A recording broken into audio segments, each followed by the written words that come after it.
Demek azizlar, bugun sizlar bilan amr fe'lini tanishib chiqamiz, o'rganamiz. O'tgan darsda eslayingda bo'lsa, sizlar bilan muzori fe'lini o'rgangandik, to'g'rimi?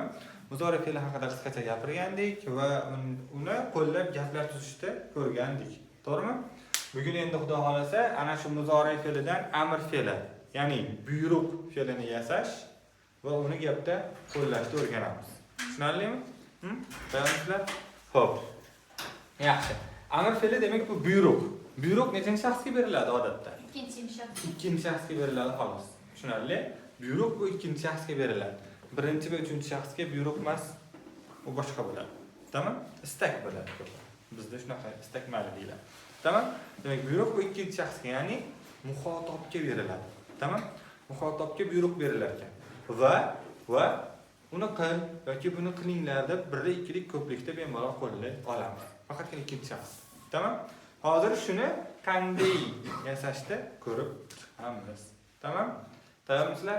Qaranglar. Demak, bizga buyruq fe'li yasashlik uchun birinchi o'rinda muzori fe'li kerak bo'ladi. Muzori fe'li. Tamam? Misol ikkinchi shaxs muzori fe'lini olaylik. Masalan, sen qilyapsan nima degan edi? Taf'alu. Sen qilyapsan? Taf'alu. To'g'rimi? O'g'il bolaga nisbatan taf'alu edi. Endi mana shu taf'aludan biz amr yasashligimiz uchun birinchi o'rinda bu fe'lni muzori qilib turgan narsani olib tashlashimiz kerak. Bu nima desa? Ya'ni to'ppa-to'g'ri ta. Ya'ni bu harful mudori, ya'ni huruful mudori'a deydi bularda. Bular 5 ta edi, to'g'rimi? Ya'ni mana bu anaytuda jamlangan edi. Anaytu deyki mana bu alif menga qo'shiladi, af'alu, to'g'rimi? Hamza ta naf'alu degan n, to'g'rimi? Bizdagi ye bu huwa yaf'alu yaf'alani yaf'aluna uchinchi shaxs keldi, to'g'rimi? Ta esa taf'alu taf'alina taf'aliniga qo'shiladigan ta edi. To'g'rimi? Eslangda, bu mashhurlar muzori fe'liga qo'shilib shular muzori fe'lni yasab berardi umuman olganda fe'lga qo'shib. To'g'rimi? Xo'p, mana shularni o'chirib tashlaymiz. Bu yerda u harf qaysi ekan sunnatulloh? Abed qildingizmi? Olib beraylikmi abed? Dastavka. T. Xo'p, taf'alu. Demak, taf'aludagi t-ni olib tashlaymiz. Tamam? Shunda bizda nima qoladi? Mashhur shunday ko'chiradigan bo'lsak, bizda fa'alu qoladi. Fa'alu qoladi. Endi e'tibor bersak, bu yerda gapimiz, so'zimiz nima bilan boshlanib qolyapti? Sukun bilan boshlanib qolyapti. Va sukun bilan gapni boshlash mumkinmi? Mumkin emas. Shuning uchun bu yerda nima qilamiz? Biz mana shu sukun kelib qolgan paytda gapni boshida uni o'qib olishlik uchun yordamga keladigan vaslali hamzani qo'yamiz. Tamam? Vaslali hamza haqida sizlarga o'tilgan. To'g'rimi?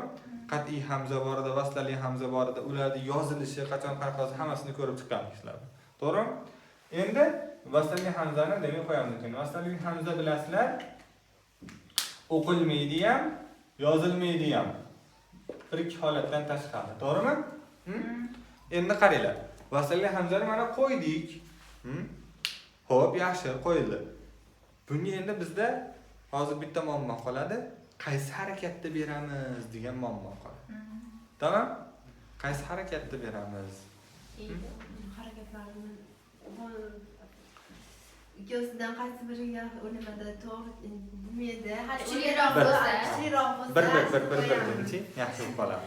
Kematda so'zi nimadan damdan ko'ra fatha kuchliroq. Kasra eng kuchligi ikkinchi o'rinda, uchinchi o'rinda fatha. Bu qaysi qoida edi? Dilfuza qoidasi edi. Lekin bekin dilfuzani umuman keragi yo'q. Xo'p. Chunki bu yerda zo'r yo'li bor. Buni sizlarga haligi arab tili harflarini faqat o'qishini o'rgatgan bo'lishi mumkin. Masalan, qaranglar. Mana bu joyda agar mana shu vasalli hamzaga harakat bermoqchi bo'lsak, fe'lning o'rta o'zagini harakatiga qaraymiz. Tamam? Fe'lning o'rta o'zagini harakatiga qaraymiz. Mana bu joyda o'rta o'zagini harakati nima? Fatha. To'g'rimi? Fatha ekan. Agar fatha bo'lsa, mana bu kasra bo'ladi. Kasra bo'ladi. if va mana bu joyga harakat berganimiz hisobiga mana bu yerga endi sukun qilamiz. Tamam? Va bizda if'al degan buyruq shakl hosil bo'ladi. Mana shu mana amr fe'li hisoblanadi. Nimaga aynan? Alifda fatha emasdanmi bo'lganda qoladi? Yaxshi savol. Agar mana bu joyda domma bo'lsa, Uktub qilmadim. u bo'ladi. Uf'ul bo'ladi. Tamam? I bo'lsa A bo'ladi. I bo'lsa, mabodo Nima bo'ladi bo'lsa? I bo'ladi. If'il bo'ladi. Tamam? Fathani kuchi yo'qmi bu yerda hozir?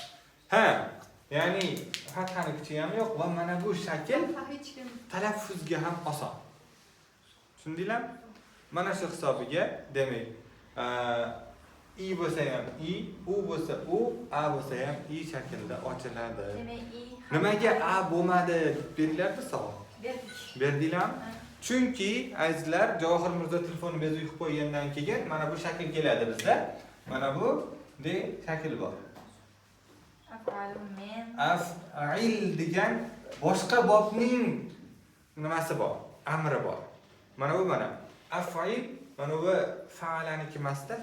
Bu o'tgan zamoni af'ala bo'lgan, alohida holasi bilan o'tamiz. Hozir sizlarga erta tushunmasliklaring mumkin. Ya'ni mana misol uchun qaranglar. Fe'llarning boblari ko'pda, tamam? Fe'llarning boblari ko'p. Mana misol uchun mana bu hozir biz o'rganayotgan birinchi bob hisoblanadi. Kataba, xaraja, ularni boshqa boblarga olsak bo'ladi. Misol uchun mana xarajani endi menga nima qilib beringlar-da? Xarajani hozirgi zamonga yetkazaylik. Yaxruju. Yaxruju. Ha? Yaxrujudan endi menga amr yasanglar-chi? Uxruj. Mana bunga to'g'risiga tushadi, to'g'rimi? Shu yerda nima bo'ladi? Hamza qo'ymayman. Hech qachon hamza qo'ymanglar. Bo'ptimi? Uxruj. Uxruj bo'lib yasaldi. Ha? Chunki o'rtadagi u edi, shuning uchun uyga ochildi bu deymiz. To'g'rimi? Javohirimiz to'g'rimi? Yaxshi. Uxruj bo'ldi.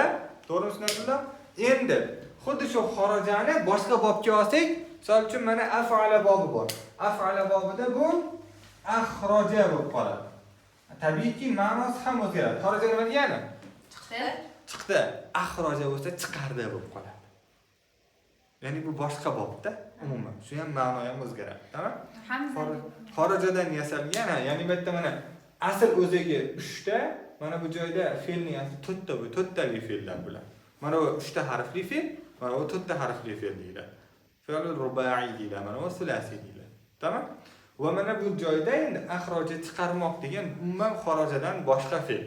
Tamam? Tushunyapsizlarmi hozir? Shu joy. Endi xuddi shuni hozirgi zamoni yuxriju bo'ladi. Buni xudo xolasa sizlar bilan ancha keyinroq o'tamiz o'zasiz. Yuxriju bo'ladi. Endi buni amri umuman boshqa holatda yasaladi. Mana bu emas.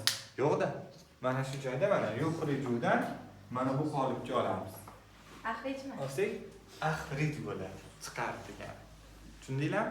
Agar a bo'ladigan bo'lsa, mana shunga o'xshab qoladi. Shuni, ya'ni ma'no buziladi. Mana shundan qochishlik uchun bu yerda nima qilamiz ekan biz? Fatha qo'ymaymiz ekan deymiz. Tushundingizmi? Shu umuman qo'ymas ekanda. Birinchi umuman o'lib qolsa ham yo'q. Tushunarli? Birinchi bob mana 3 talik fa'ala, fu'ila, yaf'ala, fa'ula, fa'ila keldimi? Uni hozirgi zamoni yaf'alu, yaf'alu, yaf'ilu, yaf'ulumi bo'ldi. Hech qachon a bilan ochmaysizlar. Tushunarlimi? Yoki kasra bilan yoki da nima ekan? Domma bilan ochilar ekan. Tushundingizmi? Aniq biz Sunosiy mujarrad, ruboiy mujarrad, sunosiy mazid, ruboiy mazidlar bo'ladi. Bunaqa narsalar bor. Aslan nima ekanini tushunmasdim. Hali o'tganim yo'q-ku.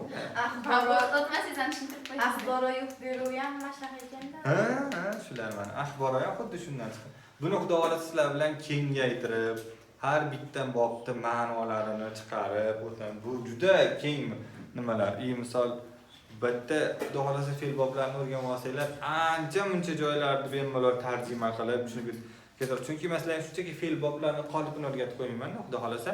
Ularda har bittasini ma'nolari bilan o'rganamiz. Misol uchun mana af'ala bobi, xo'p, bu bob qanday ma'nolar anglatadi? Qaysidan yasalib qanday ma'no anglatadi? Undan tashqari yana boshqa fa'ala bobi qanday ma'noni anglatadi? Tafa'ala qanday, infa'ala qanday, ifta'ala qanday, istaf'ala qanday, hammasini bitta ko'rib chiqamiz. Va nima ma'no anglatishini ham ko'rib chiqamiz. Va xudo xolisa uni sizlar o'rganib olsanglar, shunday birinchi bobdan ana shu boshqa bobga olasizlarda o'zingizga kerak bo'lgan so'zni o'zingiz lug'atsiz chiqarib ketaverasiz. Tushunyapsizmi? Misol uchun mana hozir o'rganib oldinglar mana. Xaraja chiqmoq, lekin menga chiqarmoq kerak. To'xta, mana af'ala bobiga solsam, ana shu chiqarmoq bo'ladi. Demak, xarajadan af'ala qilsam, axroja bo'ladi. Demak, axroja chiqarmoq. Chunki 4-bobda, ya'ni af'ala bobining shunaqa qoidasi bor, ya'ni ma'nosi bor. U biror bir narsani, ya'ni o'zlik nisbatini orttirma nisbat qilib beradi. Ya'ni qildirtirmoq degan narsani qilib beradi. Tamam? Xaraja chiqmoq, axroja chiqarmoq, daxola kirmoq, adxola kirgizmoq. Tushundinglar? Nazala tushmoq, anzala tushirmoq. Zo'r ekanmi? Ko'rdinglar? O'sha bu bitta narsasini bildinglar. Shunaqa qilib tushirib chiqaraverasizlar. Bunda yana qancha boshqa sir asrorlar bor. Keyingi fasllarni ko'ramiz. Xudo xohlasa. Muhimi, hozir darsdan chalg'imliklarda mana bu amr fe'li o'zi qizil joyi bizga tegishli xolos, ko'k joylari tegishli emas. Tamam? O'chirib olay. Chalg'ib ketmanglar. Bo'pti, bitta rasmga oling. Keyin men Shamsun muannas bo'ldi-yu, hamma muzakkar. Shuni aytsam, shunaqa bo'lar ekan desam, ustozim aytdiki menga Payg'ambarimiz sollallohu alayhi vasallam 2 ga bo'lganida bu 2 ga kirib bo'ladi, 2 taga kirib bo'lar ekan, shuning uchun muzakkar ekan. Shunaqa nimasi ham bor.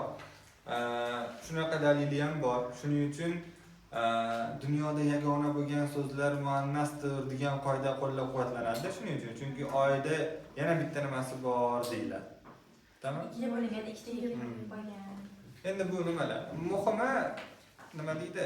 Yodlab olganinglar eng zo'r tomon. Tushunarli? Muannas chiqib kelgandan bo'lishimiz kerak. Xo'p, mana bu qoida tushunarlimi? Amr yasash tushunarlimi? Aniqmi? Nimaga a bo'lmasligini ham tushundinglarmi? Tushunarli? Xo'p, endi mana bu joylarni o'chirib olyapman. Xo'p, xorijan ham ketaversin.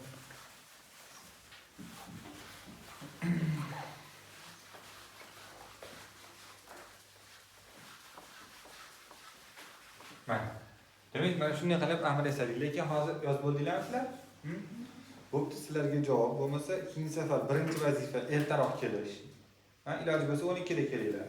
Undan ertaroq, ya'ni maksimal erta kelinglar. Bo'ptimi? 2 ta emas, balki 3 ta, balki 4 ta, balki 5 ta harf o'tamiz. Qancha erta kelsanglar. Tushunarli? Xo'p, keyingi vazifa har bitta harfda 10 tadan o'qiyotdikmi? Bizga olsa 21 marta. 10 battadan rasmga olib tashlab bering.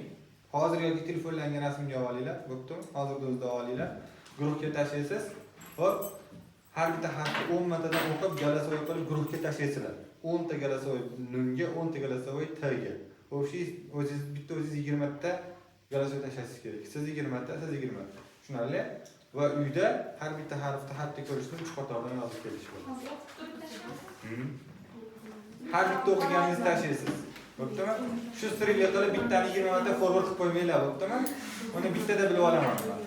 Tushundinglar?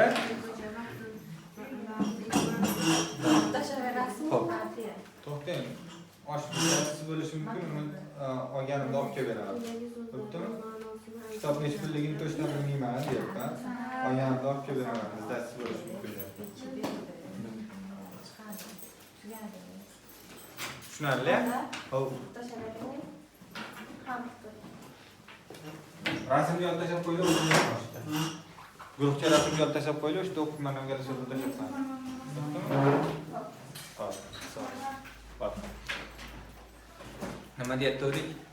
Mana bu demak amr fe'lini yasashni o'rgandik.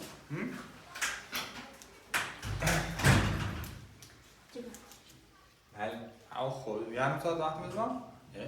Naql yozadimi? Yo boshqa tushunadigan joy. Yo, endi tushunamiz. Endi qaranglar. Demak, amr fe'lini yasashni o'rgandik. Endi biz o'rganadigan narsamiz bu faqat ikkinchi shaxs birlik muzakkar uchun o'rgandik xolos. Ya'ni anta uchun o'rgandik hozir. Tamam? Har bittasiga bittadan misol yozsak, masalan, qaranglar mana. Xo'p, xorojani hozir yozib berdim, to'g'rimi? Xoroja yaxruju mana bunga tushdi. Xoroja bo'ldi mana. Bundan yaxrujuni chiqardik hozirgi zamon. Ha? Yaxruju. Yaxrujudan uf'ulga qo'yib, nimani chiqardik? Uxruj chiq bo'ldi, to'g'rimi? Sen chiq bo'lib antaga bo'ldi.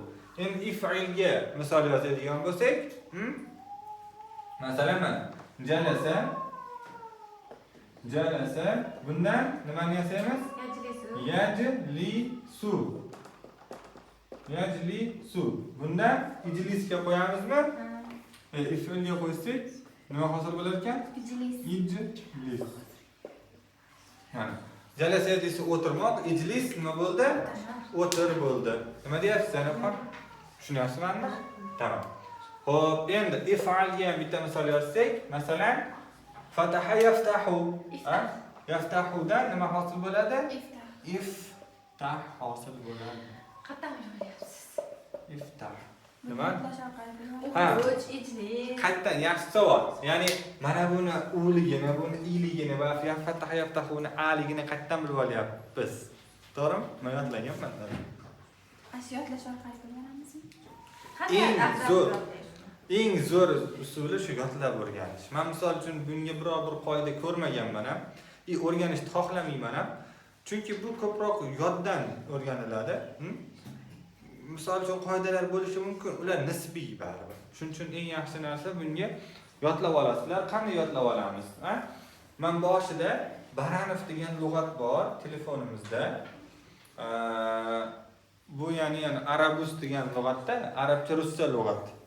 Shuni tortib olgandimda, unga liboy fe'lni yozsak, misol uchun kataba deb yozsam, katabani menga bunday chiqarib beradi. Kataba turib yoniga u qilib qo'yadi. Tamam? Ya'ni bu nima degani desa, demak bu hozirgi zamonning o'rtasiga u degani degan. Tushundinglar? Shunaqa qilib o'rganib Endi bu hamma fe'lda u alohida, i alohida, keyin a alohidasi ham chiqadimi? Chiqadi. Hamma fe'lda chiqadi. Demak, shuni qilib. Shundan qilib o'rgan. Lekin bu sizlarda vaqtinchalik narsa. Tamam? Keyinchalik bu narsa yo'q bo'lib ketadi sizlarda. Ya'ni bu nima demoqchiman? Vaqtinchalik narsa bo'lib, bir-ikki ko'z o'rganib olgandan keyin avtomatik o'zi qo'yib ketasizlar. Ko'proq fe'l ko'rarsanglar, bo'ldi.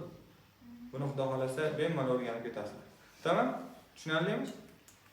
Shunaqa qilib yodlab tursak bo'ladi boshiga. Uni telefondan tortib olasizlar, ko'rib ketaverasiz yoki so'ranglar, men aytib beraman. Xullas hozir buni nimasi ko'p, internetga yozsanglar chiqarib beradi. Tamam? Rosa topolmagan taqdirda.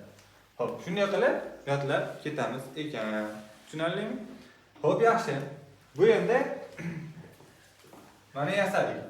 Antaga qildik. Endi xuddi shuni anti, antuma, antum, antunni uchun qanday bo'ladi degan savol bor.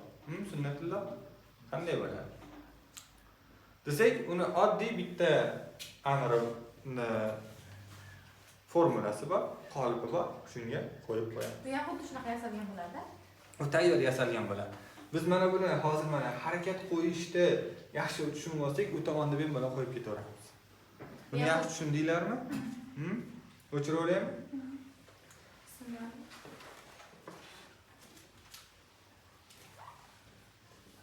Bo'ldimi?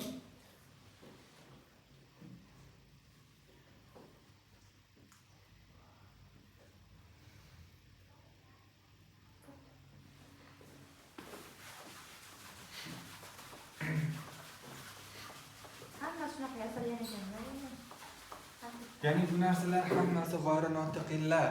Ya'ni arab bo'lmaganlarda yaxshiroq tushuntirib berish uchun ishlab chiqilgan qonun qoidalarda, tushunasizlarmi? Bu orqali bizga oson. Ya'ni biz osonroq tushunamiz. Osonroq birovga tushuntirib beramiz. Tamam? Eng asosiy maqsad shuda. Arablar bu o'zlari avtomatik. Ha, ya'ni ular o'zi til egalari-ku ular. Tamam? Shuning uchun mana biz ham xuddi o'zbek tilida ona tilni o'rganmasdan turib gapiraveramiz-ku, ular ham shunaqa qilib gapiraveradi-da. Ularning ichida ham topiladi. Mana narsalarni bilmaydiganlar tiqilayotibdi. Даже ko'pchiligi o'rganmaydi ham. Bular bizga kerak bu narsa, grammatika. Tamam?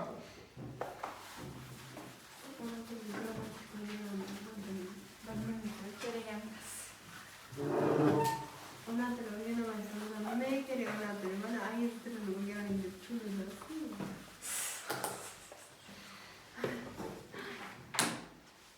Hop. Endi quyidagi qolipga qo'yamiz. Birinchi If men hozir endi mana yerda a ligi haqida yozib ketyapman, tamam? O'zlaringiz o'zgartirib olaverasizlar, i bo'lsa, u bo'lsa qilib. Hozir if'al variantini yozib ketyapman. If'al, if'ali, if'ala va if'alu va if'alna. Bo'ldi. Shu amr fe'lining qolipi. Bo'ldi. Faqat ikkinchisi muxotob. 5 ta ishtiqoq bilan olasizmi? Faqat muxotob uchun qilyapmiz xolos-da biz. Men olib kel demaysiz-ku yoki u olib kel demaysiz-ku, sen olib kel. Faqat sen uchun buyruq beryapmiz hozir. Tamam? Misol uchun xorajani qo'ysak, uxruj, uxruji, uxruja, uxruju, uxrujna. Tamam? ijlis, ijlisi, ijlisa, ijlisu, ijlisna. Demak, menimcha tushunibsizlar, a? Yaxshi. Tushungan bo'lsanglar, amr fe'lining tushlanishiga turib tezda buni ko'chiramiz va orqasidan tezda. Xo'p, fatahani, fataha, kataba va jalasa bo'ldi. Jalasani yozib chiqamiz. Men nima qilib qo'yapman? Mana yerga bunday a yozib qo'yapman. Mana yerga u yozib qo'yapman. Mana yerga i yozib qo'yapman.